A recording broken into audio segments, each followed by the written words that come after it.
Hello students, welcome to my Digi Classrooms powered by A1 Toppers Academy. So dear students, today I will teach you all the important questions from NCERT Exampler Chapter 1 Matter in Our Surroundings. तो NCERT Exampler जो book है मैं आपको इसके बारे में बताना चाहता हूँ। NCERT Exampler बुक सिर्फ बोर्ड्स एग्जाम के लिए ही नहीं बनी है। इवन इस बुक का जो इम्पोर्टेंट यूज है वो ये है कि ये आपकी कॉन्सेप्चुअल नॉलेज को इंक्रीज करवाती है, जिससे आपको competitive exams like NTSC, Olympiads या आपके फ्यूचर के अंदर जो भी मेडिकल और इंजीनियरिंग के एंट्रेंस एग्जाम्स होंगे उसके अंदर आपका बेस बिल्ड करने में बहुत ज्यादा वैल्यूएबल है। सो इसीलिए एनसीईआरटी एग्जाम्पलर बुक को करना इंपॉर्टेंट है, क्योंकि इसका हर एक क्वेश्चन आपके ब्रेन स्टॉर्मिंग करता है, आपके ब्रेन को इंक्रीज करता है, आपके हर कॉन्सेप्ट को ब्रशअप करने में हेल्प करता है। So let's start with this book. So we are going to start with the first chapter, which is one of the most important chapter of class 9th, that is matter in our surroundings. तो dear students, तो आप देख रहे हैं इस book में सबसे पहले आपको मल्टीपल चॉइस क्वेश्चंस मिलेंगे, उसके बाद शॉर्ट क्वेश्चंस होंगे एंड देन लॉन्ग क्वेश्चंस होंगे। तो आप इस वीडियो को लास्ट तक देखिएगा, बिकॉज इसका हर एक क्वेश्चन बहुत ही इंपॉर्टेंट है। हो सकता है कि वो क्वेश्चन आपके फ्यूचर के अंदर, आपके बोर्ड्स एग्जाम में या आपके किसी भी कॉम्पिटिटिव एग्जाम में आपको मिल सकता है। तो मैं आपको इस पूरी बुक की डिस्कशन करवाऊंगा। आपका फर्स्ट क्वेश्चन है, which of the following sets of phenomena would increase on raising the temperature. तो इनमें से कौन से फिनोमिना इंक्रीज होते हैं टेम्परेचर को बढ़ाने से। तो डियर स्टूडेंट, आप इन 4 ऑप्शंस में अगर देखेंगे तो आपको इसमें 4 फिनोमिना के बारे में डिस्कशन की गई है, that is diffusion, evaporation, compression और solubility. And fifth one is the expansion of gases. तो डियर स्टूडेंट, अगर हम इन पांचों फिनोमिनाज में देखें तो इवेपोरेशन, डिफ्यूजन और एक्सपेंशन ऑफ गैसेस ऐसे फिनोमिनाज है जो इंक्रीज करते हैं टेम्परेचर को बढ़ाने से। तो option C is correct. Second, Seema ने नेचुरल गैस प्लांट को विजिट किया एंड वो उसने देखा कि जो गैस है उसको लिक्विफाई किया जाता है किसी स्पेसिफिक कंडीशन पे, टेम्परेचर और प्रेशर की। तो वो अपना एक्सपीरियंस शेयर कर रही थी, जब फ्रेंड्स के साथ वो कंफ्यूज हो गई तो आप उनको बताएंगे, आपको बताना है कि इनमें से कौन सा सेट बिल्कुल ठीक होगा फॉर टेम्परेचर एंड प्रेशर। तो आपको ये समझना होगा, जब भी किसी गैस को लिक्विफाई करते हैं तो liquefaction of gas always occurs at low temperature and high pressure. So option C is correct, low temperature and high pressure. Third, the property to flow is unique in fluids. So which of the following statements is correct? तो हमें बताना है इनमें से कौन सी statements correct होंगी dear students। तो इसमें हमारा ऑप्शन क्या होगा, gases and liquids behaves like fluid, option C again. So option C is correct option. Now we move on to the fourth and the fifth number question. Fourth question is, during summer, water kept in an earthen pot, or we can even say that matka, becomes cool because of the phenomena. It is because of evaporation. Evaporation causes cooling effects. Fifth question, a few substances are arranged in order of forces of attraction between their particles. तो हमें इन substance को correct order में लगाना है in the increasing order of force of attraction. तो हमारी तीनों states of matter में से सॉलिड्स के अंदर there are maximum forces of attraction, then आएंगी लिक्विड्स, देन गैसेस। तो अगर आप इसमें देखेंगे तो सबसे कम किसमें, गैस में, देन वाटर, देन सॉलिड। तो option C again, oxygen, water and sugar, increasing order में लगाना है। देन 6 नंबर क्वेश्चन स्टूडेंट्स, आपको इन तीनों सेल्सियस के स्केल को केल्विन में कन्वर्ट करना है। तो कन्वर्ट करने का आप लोगों ने फॉर्मूला पढ़ा होगा, that is kelvin is equal two degree Celsius plus 273। तो यहाँ पे 25 डिग्री सेल्सियस, 38 और 66 है। तो जब आप इसको रिप्लेस करेंगे, 25 डिग्री सेल्सियस 298 केल्विन होगा, 38 डिग्री सेल्सियस 311 केल्विन होगा एंड 66 डिग्री सेल्सियस 393 केल्विन होगा। तो अगर आप इसका ऑप्शन देखेंगे तो ऑप्शन करेक्ट आपको मिलेगा A option is correct. Sorry, last में 339 आएगा, नॉट 393, तो by mistake. 7th, choose the correct option. तो आप इसमें से कोई भी करेक्ट स्टेटमेंट को चूज करेंगे स्टूडेंट्स। तो हमें इसमें क्या बताया गया है, फर्स्ट में conversion of solid into vapours without passing through liquid state is called sublimation. Solids का वेपर में कन्वर्ट होना, लिक्विड स्टेट में ना जाना, उसको हम सब्लिमेशन बोलते हैं। सेकेंड में हमें बताया गया conversion of vapours into solid without passing through the liquid state is called vaporisation. तो सेकेंड में हमें वेपराइजेशन की डेफिनेशन है। थर्ड में अगर हम देखें तो थर्ड के अंदर हमें बताया गया conversion of vapour into solid without passing through the liquid state is called as freezing and fourth is conversion of solid into liquid is called as sublimation. तो इन चारों में से option A is correct, option A is correct. Next 8th, the boiling point of diethyl ether acetone and N-butyl alcohol are 35, 56, 118 respectively. Which of the following correctly represents the boiling point in Kelvin scale? तो dear student आपको इसको Kelvin scale में convert करना है by using the same formula, that is Kelvin is equal to degree Celsius plus 273। तो जब आप इन तीनों values को put करके देखेंगे तो आपका जो correct option आएगा that is C option। C option आपका करेक्ट ऑप्शन होगा। 9th number question, which conditions out of the following will increase the evaporation of water? तो इनमें से कौन सी कंडीशंस हैं जो evaporation water की बढ़ाएंगी? that is increase in temperature of water। तो उससे evaporation increase होगी। बाकी कोई भी इन तीनों में से करेक्ट नहीं है, बिकॉज डिक्रीज इन टेम्परेचर से कभी भी evaporation increase नहीं होती, लेस सरफेस एरिया से भी evaporation increase नहीं होती, एंड एडिंग कॉमन सॉल्ट से भी evaporation increase नहीं होती। In which of the following conditions the distance between the molecules of hydrogen gas would increase? तो इन कौन सी conditions में से हाइड्रोजन गैस का के मॉलिक्यूल्स का डिस्टेंस इंक्रीज होगा? वो कब इंक्रीज होगा? अगर गैस लीक करेगी कंटेनर में से, ठीक है, तो या तो गैस लीक करे या उसका वॉल्यूम को हम इंक्रीज करवाएं, कंटेनर के वॉल्यूम को इंक्रीज करवाएं। तो यहाँ पे हम करेक्ट ऑप्शन बताएंगे, that is C, second and third. some hydrogen gas leaking out of the container, increasing the volume of the container of hydrogen gas. So option C is correct. Now we move on to the short answer type questions. So these questions even helps you to increase your knowledge. Once again मैं आपको ये बता रहा हूँ, आपकी knowledge बहुत बढ़ेगी इन question से। एक एक क्वेश्चन को ध्यान से देखना, ध्यान से पढ़ो और उसको समझने की कोशिश करो rather than to cram। तो एनसीईआरटी एग्जाम्पलर बुक मैं दोबारा से आपको बता रहा हूँ, ये आपके ब्रेन की स्ट्रॉमिंग करती है। तो आप इस वीडियो को लास्ट तक देखो, हर एक क्वेश्चन आपके लिए इंपॉर्टेंट होगा। A sample of water under study was found to boil at 102 degrees Celsius at normal temperature and pressure. Is the water pure? Will this water freeze at 0 degree Celsius? तो dear student, जो normal water होता है तो उसका boiling point है that is 100 degree और उसका जो फ्रीजिंग पॉइंट है वो है 0 डिग्री। तो अगर किसी सैंपल ऑफ वाटर का पॉइंट बॉइलिंग पॉइंट 102 है तो मतलब वो प्योर वाटर तो नहीं है, और अगर वो वाटर प्योर नहीं है तो उसका जो फ्रीजिंग पॉइंट है वो भी कम होगा 0 से। तो ये आपको ध्यान रखना है। इंप्यूरिटीज को ऐड करने से, किसी भी चीज में जब आप इंप्यूरिटीज को ऐड करते हो तो उसका बॉइलिंग पॉइंट इंक्रीज होता है बट फ्रीजिंग पॉइंट डिक्रीज होता है। तो इसका आंसर आएगा water is not pure because उसके अंदर हो सकता है कि there are impurities present in the water और उसका जो फ्रीजिंग पॉइंट होगा that is below 0 degree Celsius. Now next question, question number 12, one of the most important question. तो ऐसे ग्राफ के क्वेश्चन ज्यादातर एग्जाम्स में आते हैं। A student heats a beaker containing ice and water. तो डियर स्टूडेंट्स, एक स्टूडेंट ने एक बीकर को हीट किया जिसके अंदर आइस थी, ओके तो उसने टेम्परेचर को मेजर किया as a function of a time. तो मतलब टेम्परेचर को हमने टाइम के फंक्शन में रख के ग्राफ को ड्रॉ करना है। तो इनमें से कौन सा करेक्टली रिप्रेजेंट करेगा, तो ये हमने बताना है कि कौन से वाला करेक्टली रिप्रेजेंट करेगा। तो अब अगर ध्यान से देखेंगे तो इस ग्राफ में, अगर आप डी नंबर ग्राफ में अच्छे से देखेंगे तो because answer is also D, तो इसका क्यों है डी आंसर? बिकॉज जब भी कोई भी आइस है तो वो जब मेल्ट होना शुरू होती है तो वो 0 डिग्री पे आके उसका जो फ्रीजिंग पॉइंट है वो 0 है और 0 पे ही वो मेल्ट होना शुरू होती है।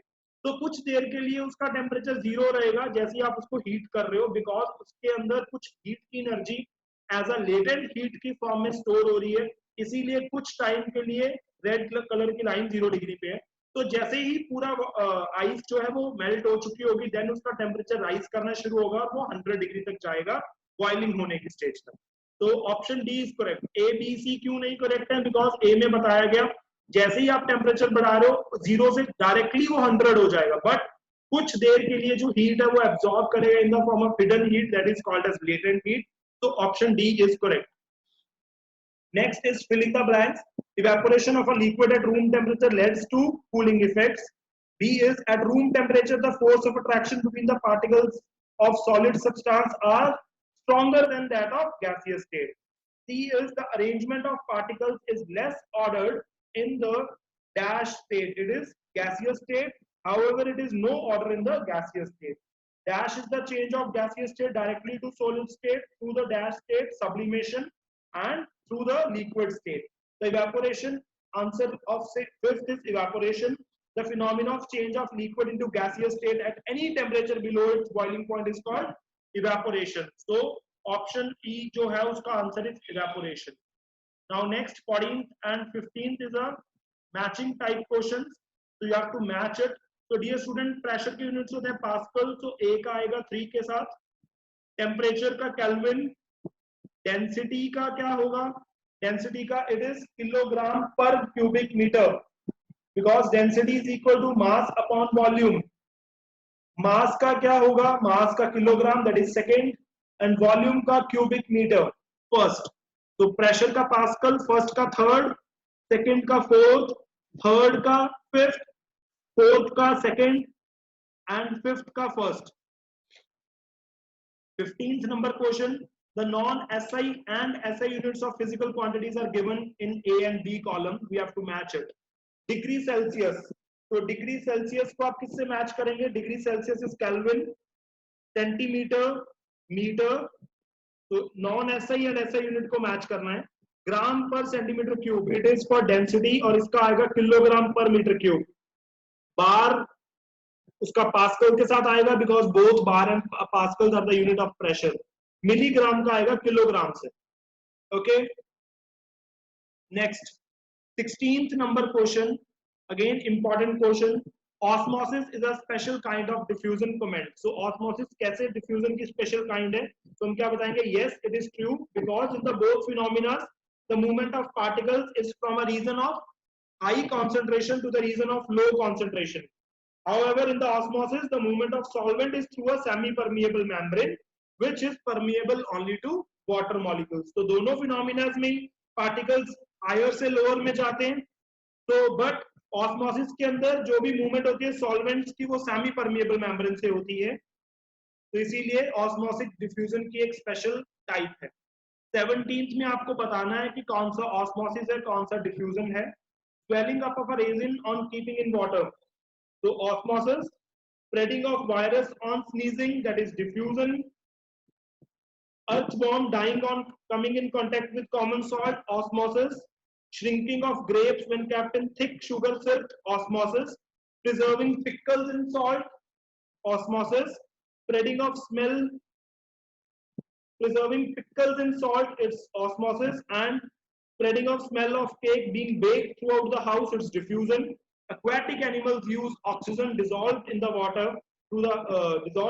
during respiration. It is again diffusion. 18th number question. Water as a ice has a cooling effect, whereas water as a steam may cause severe burns. तुम क्या बताएंगे? Because ice के पास क्या होता है? Low energy होती है, whereas in the case of steam, water molecules के पास high energy है. तो high energy of water molecules जो steam के अंदर है वो transform हो जाती है in the form of heat and it cause many burns. Whereas ice के अंदर क्या है? It is having a very less energy and it gives us a cooling effect. So 19 number question. Alka was making tea in a kettle. Alka tea बना रही है kettle में. Suddenly उसने देखा कि उस kettle में से कुछ steam gushing out हो रही है. So she wondered whether the temperature of the steam is higher than the boiling point in the kettle. तो हम क्या आंसर बताएंगे? तो इस केस में बताएंगे the temperature of both boiling water and steam is 100 degree. But steam के पास ज्यादा एनर्जी है in the form of latent heat of vaporization. Latent heat of vaporization. Option 20th question. A glass tumbler containing hot water, उसको आपने freezer में रखा है तो उसका टेम्परेचर लेस देन 0 डिग्री है. तो हम बताएंगे कौन सा ग्राफ इसके लिए करेक्ट होगा. तो आंसर इज ए. तो फ्रीजर के अंदर आप जैसे ही रखेंगे ए ग्राफ में आप क्या देख रहे हैं? तो हाई टेम्परेचर उस जो वाटर का था वो स्लोली वो डिक्रीज हो रहा है और वो 0 डिग्री पे आके फ्रीज होना शुरू होगा, कुछ देर के लिए 0 रहेगा because of latent heat of fusion. जैसे ही वो वाटर सॉलिड स्टेट में कन्वर्ट होगा तो आफ्टर दैट वो सॉलिड्स फॉर्म में कन्वर्ट होना शुरू हो जाएगा। तो ऑप्शन ए इज करेक्ट। इन दोनों तीनों ऑप्शन में क्या है, इसमें डायरेक्टली कन्वर्जन दिखाई गई है, इसमें 0 के बाद कुछ भी टेम्परेचर नहीं दिखाया बिकॉज उसका टेम्परेचर 0 से लो है। और डी ग्राफ में दिखाया है कि पहले टेम्परेचर डिक्रीज हुआ, 0 पे आगे फिर इंक्रीज हुआ, and it is not possible. 21st question, तो 21st एंड 22nd क्वेश्चन में students look at the following ABCD vessels, और हमें बताना है रेट ऑफ इवेपोरेशन किसमें हाईएस्ट होगा। तो रेट ऑफ इवेपोरेशन हाईएस्ट होगा सी में, बिकॉज सी का सरफेस एरिया भी इंक्रीज है और उसके ऊपर प्रेशर भी पड़ रहा है, तो इवेपोरेशन इंक्रीज होती है with increase in surface area as well as pressure. 22nd A part, conversion of solid to vapour is called sublimation. तो कोई ऐसी टर्म बताइए जिसमें वेपर सॉलिड में भी कन्वर्ट होता है, तो वो भी सब्लिमेशन होगी। Answer again is sublimation. Conversion of solid state to liquid is called fusion. What do you mean by latent heat of fusion? तो लेटेंट हीट ऑफ फ्यूजन का मतलब क्या होता है, वो हीट जो 1 किलोग्राम ऑफ सॉलिड को लिक्विड में कन्वर्ट करने के लिए चाहिए at its melting point, it is called as latent heat of fusion. So these all are the short answer questions. Now we move on to the long answer. The long answer questions are very very important. तो इन questions को हम देखते हैं कैसे होगा। तो dear student, first question में हमें बताया गया कि आपके पास एक मिक्सचर है नैप्थलीन बॉल्स और अमोनियम क्लोराइड का, आपके टीचर ने आपको दिया है। आप एक ऐसी एक्टिविटी सुजेस्ट करें जिसकी हेल्प से हम उनको सेपरेट कर पाएं, और एक डायग्राम भी हमें बतानी होगी। तो इसमें डियर स्टूडेंट्स आप क्या करेंगे, सबसे पहले आपको नैप्थलीन और अमोनियम क्लोराइड को वाटर में डिसॉल्व करना है। तो आप डिसॉल्व करेंगे तो जो नैप्थलीन है वो इनसॉल्युबल होती है वाटर में, ठीक है, बट सॉल्युबल है कुछ और अनदर सॉल्वेंट्स के अंदर, तो वो वॉलेटाइल है रूम टेम्परेचर पे। अमोनियम क्लोराइड क्या होगी, वो सॉल्युबल है वाटर में और वॉलेटाइल हो जाती है हाई टेम्परेचर पे। तो it decompose on heating to dryness. तो उसके बाद डियर स्टूडेंट जब आप उसको हीट करेंगे तो बेसिकली आप क्या देखेंगे कि जो नैप्थलीन बॉल्स हैं वो रूम टेम्परेचर पे वॉलेटाइल हो जाएंगी। तो ये एक एक्टिविटी है। सबसे पहले डिसॉल्यूशन होगा, फिर फिल्ट्रेशन होगी, देन इवेपोरेशन होगी। It is a hot summer day. Priyanshi and Ali were wearing a cotton and a nylon clothes respectively. What do you think would be more comfortable? Obviously, more comfortable is cotton clothes because ये good absorber होते हैं sweat के, तो ये हमारी sweat को absorb करते हैं और उसके बाद जो हम इवेपोरेशन प्रोसेस से वो स्वेट को इवेपोराइज किया जाता है और वो हमें कूलिंग इफेक्ट्स प्रोवाइड करती है। तो Priyanshi is more comfortable, Ali is not so comfortable. Next, you want to wear a favourite shirt to the party. तो आप अपनी फेवरेट शर्ट डालना चाहते हो, बट प्रॉब्लम ये है कि वो अभी भी वेट है वॉश होने के बाद। तो आप क्या करेंगे इसको ड्राई करने के लिए? तो सबसे पहले इसका इंक्रीज करोगे सरफेस एरिया। अगर आपकी शर्ट को आपने अच्छे से स्प्रेड आउट नहीं किया तो अच्छे से स्प्रेड करके रखें, बिकॉज सरफेस एरिया बढ़ाने से इवेपोरेशन बढ़ जाती है। सेकेंड, उसका टेम्परेचर बढ़ाएं। टेम्परेचर इंक्रीज करने से अगर आप डायरेक्टली उसको सन के अंदर रखेंगे तो उसका टेम्परेचर इंक्रीज होगा, तो वो जल्दी इवेपोरेट होगी। और विंड स्पीड अगर ज्यादा होगी, अगर आप उसको फैन वगैरह के नीचे रखेंगे तब भी इवेपोरेशन फास्ट होगी। 26 हमें कमेंट करना है स्टेटमेंट्स के ऊपर। Evaporation cause cooling, because evaporation एक ऐसा प्रोसेस है जो तभी होता है जब वो एनर्जी को गेन करता है सराउंडिंग्स में से, तो जिससे क्या होता है सराउंडिंग का टेम्परेचर डिक्रीज हो जाता है और इवेपोरेशन कूलिंग इफेक्ट्स प्रोड्यूस करता है। Rate of evaporation of an aqueous solution decreases with increase in the humidity. Humidity का मतलब होता है students amount of water vapours present in air. तो एयर ऑलरेडी रिच होती है वाटर वेपर में, तो वो क्या करती है, it will take up water more water. तो air is already rich in water vapour, it will not take up more water, तो rate of evaporation decreases. Sponge though compressible is a solid because sponge के अंदर minute holes होते हैं जिसके अंदर air trap हो जाती है। तो मटेरियल इज नॉट रिजिड, तो जब हम उसको प्रेस करते हैं एयर एक्सपेल्ड आउट हो जाती है and we are not able to compress it more. तो इसीलिए स्पॉन्ज कंप्रेसिबल है। Next question 27th and it's the last question, very important question. Why does the temperature of a substance remains constant during the change of state? तो क्यों melting और boiling point पे constant रहता है? It is because उस condition में ऊपर जाके तो जो टेम्परेचर है सब्सटेंस का वो कांस्टेंट क्यों होता है? बिकॉज जो हीट एनर्जी सप्लाई की जा रही है उसको यूज किया जाता है चेंज ऑफ स्टेट के लिए। तो फोर्स ऑफ अट्रैक्शन को ओवरकम करने के लिए यूज किया जाता है। तो वो हीट एनर्जी टेम्परेचर को राइज नहीं करवाती, तो जिसको हम नेम देते हैं लेटेंट हीट ऑफ फ्यूजन या latent heat of vaporisation. I hope आपको ये सारे क्वेश्चंस बहुत समझ में आए होंगे। तो डियर स्टूडेंट्स, आप हमारी बाकी वीडियोस को वॉच कीजिएगा। आपका पूरे 9th क्लास का मैथ्स एंड साइंस हम यहाँ पे अपलोड कर रहे हैं। तो thanks for watching this. Please subscribe this channel, share this video with your friends. Thank you.